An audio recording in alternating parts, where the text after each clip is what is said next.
Russian troops have surrounded Ukraine on three sides, sparking even more fears of an invasion. President Joe Biden spoke with Ukraine's leader on the phone yesterday, vowing to respond to any further aggression from Moscow. Laura Podesta has the latest for us on all of this morning. Laura, good morning. Good morning, Anne-Marie. And we're told that the U.S. military response will not include U.S. troops on the ground in Ukraine. However, in the case of an invasion, Biden has made it clear that Russia will certainly feel the U.S.'s wrath.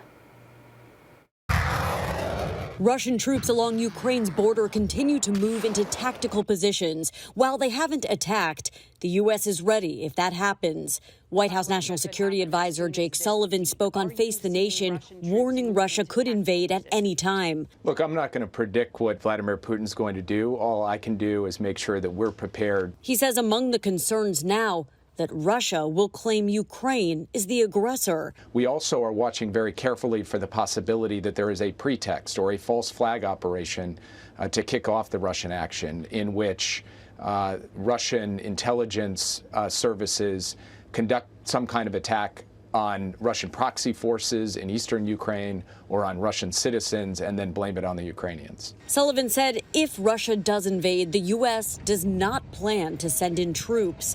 However, the U.S. and its allies can continue to supply Ukrainian troops with military aid and equipment. And the U.S. can impose sanctions on Russia, cutting Moscow off economically from the Western world. During a phone call with Ukraine's president yesterday, President Biden told him if Russia invades, the U.S. would act swiftly and decisively. Ukrainian President Volodymyr Zelensky says at the moment, the biggest threat to his country is panic. And the BBC is now reporting that Ukraine's ambassador to Britain says that his nation is now considering dropping its bid to join NATO in an attempt to avoid all-out war with Russia. Anne-Marie, as you know, Putin has repeatedly asked the NATO members to ban Ukraine from ever joining NATO. That is a demand that those NATO members have rejected. Yeah, completely. So you touched on the conversation that Biden had with President Zelensky. What more can you tell us about what they discussed?